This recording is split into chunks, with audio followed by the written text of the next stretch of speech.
You're holding a chipped mug over the bin. Your hand will not open. Why can't you drop it? There is a crack running right through the handle, and the print has faded to a ghost. A better mug sits in the cupboard, unused and perfect. You choose the broken one every morning. Here is where the easy answer falls apart. It isn't quality.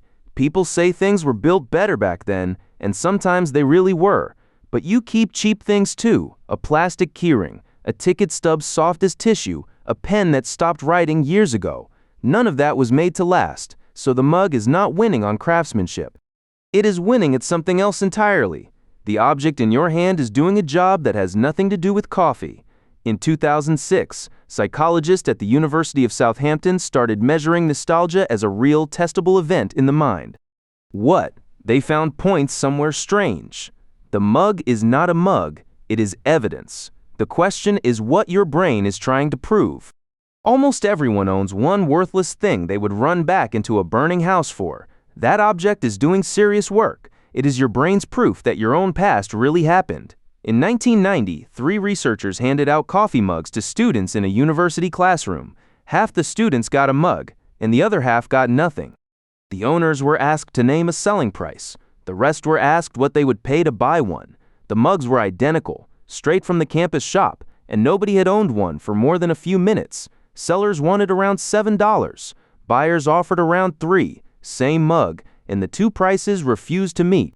Richard Thaler called this the endowment effect. Owning something, even for minutes, quietly makes it worth more to you. So attachment is not vague sentiment, and it shows up in money. But this still does not explain your morning. The perfect mug in the cupboard is yours as well, so ownership should be protecting that one too. You reach past it anyway. Damage makes an object worse at everything it was built to do, yet somehow the damage is adding value. Ownership cannot explain that. So what is a scratch actually giving you? Look closely at anything old you own, and you will find marks that are not random. The scratch across a camera base came from one afternoon, one gravel path, one open bag. Nobody else's life could have made that exact mark. It is handwriting, and your own hand wrote it. You cannot buy that in a shop. Here is why your brain cares so much. A memory is not a recording you play back. Every time you recall a day, your brain rebuilds it from pieces, and small details get softened or quietly dropped. In 2000, researchers at New York University showed that pulling up a memory makes it unstable for a while. The brain then has to store it again, so the day drifts a little further every time you visit it. The scratch does not drift. It sits exactly where the moment put it. Touching it pins a soft memory back onto something solid. But that only works for a life you actually live. It cannot explain the man standing still in a shop, aching over a desk built 100 years before he was born. So the personal explanation breaks here, because nostalgia does not need to be your own memory to work. For centuries, doctors treated it as an actual illness, and soldiers far from home were sent away to recover from it. Then the Southampton team ran the test that changed everything. One group was asked to bring a nostalgic memory to mind and write about it for a few minutes. Another group wrote about an ordinary event, and then everyone answered the same questions. The nostalgic group felt closer to other people. They felt better about themselves, and they said their lives felt more meaningful. That turns the whole idea inside out. Nostalgia is not sadness about the past. It is repair work happening right now. Your brain reaches backwards to steady you in the present, and an old object does that for free. You do not have to sit down and remember anything because you pick it up, and the feeling arrives with it. A new object cannot do that because there is nothing inside it yet. It is why the battered radio gets switched on more than the better speaker beside it. Open an old wooden drawer, and a whole year can come back before you can name it. So nostalgia is not a mood you fall into. It is something your brain reaches for on purpose, which raises a harder question. When does it reach hardest, and what is it protecting you from? It reaches hardest when the ground moves under you. A move to a new city, a breakup, the first week of a job where nobody knows your name. Research keeps finding the same pattern. When people feel cut off from who they used to be, nostalgia comes rushing in. You can watch it happen in a half-empty apartment.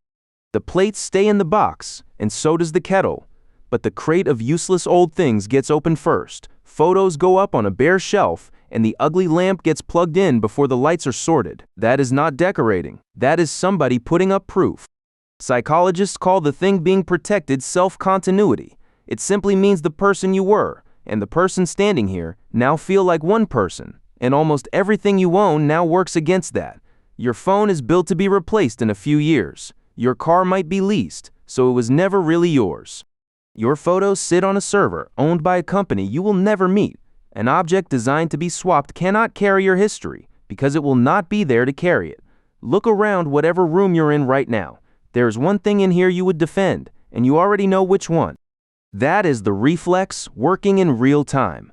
When everything around you is replaceable, the only proof your past happened sits inside your head, and memory drifts. So the worn thing on your shelf is guarding something real. Which is exactly why the next finding is so hard to swallow. The where is not what your brain is reacting to.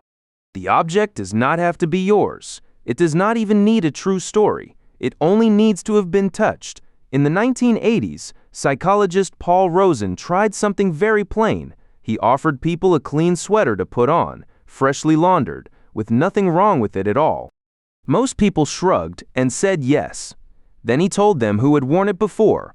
When the previous owner was someone they found repulsive, they refused to touch it. Not one thread of that sweater had changed. Only the sentence attached to it changed. And it runs the other way too. Tell someone the sweater belonged to a person they admire, and suddenly they want it badly. Same wool, same buttons, different story. Rozin called this contagion. Your brain acts as if something from a person soaks into whatever they touched and stays there, so the belief you walked in with is wrong. The scratches and dents are not the source of the meaning. They are only the receipt, which is why an antique desk built by a stranger feels warm under your hand, while a flawless new copy feels dead. And it is why a coat belonging to someone who died is almost impossible to put in a bag. It stops being fabric. Someone is still in it. Now look at the things around you. They are already loaded, and you did not load them on purpose. Try this right now. Find the nearest thing you own that you would not sell. Now imagine someone offers you an identical one, brand new, with no marks anywhere. It is free, and yours is taken away. Something in you says no before you have even thought about it. That flinch is the whole thing. You are not comparing two objects. You are refusing a copy with none of you in it. The new one is better in every way you could measure, and you still do not want it. That is why you will keep choosing the worst mug tomorrow morning. You never had to decide. So the old thing on your shelf is not you living in the past. It is the only piece of your past you can actually hold. Everything else about that morning is gone, including the room, the light, and the person who handed it to you. The crack in the handle is what stayed behind. You were never keeping a mug. You were keeping proof that any of it happened, but your brain is oddly picky about what counts as proof. A scratched mug convinces it completely, while a perfect photograph of the same morning somehow does not. So why does one kind of evidence reach you when another slides straight past? Your brain quietly sorts objects into keep and throw away, and it sorts animals the very same way. See why a cow ends up on your plate, while a wolf never could on screen now. Subscribe to Why Begins.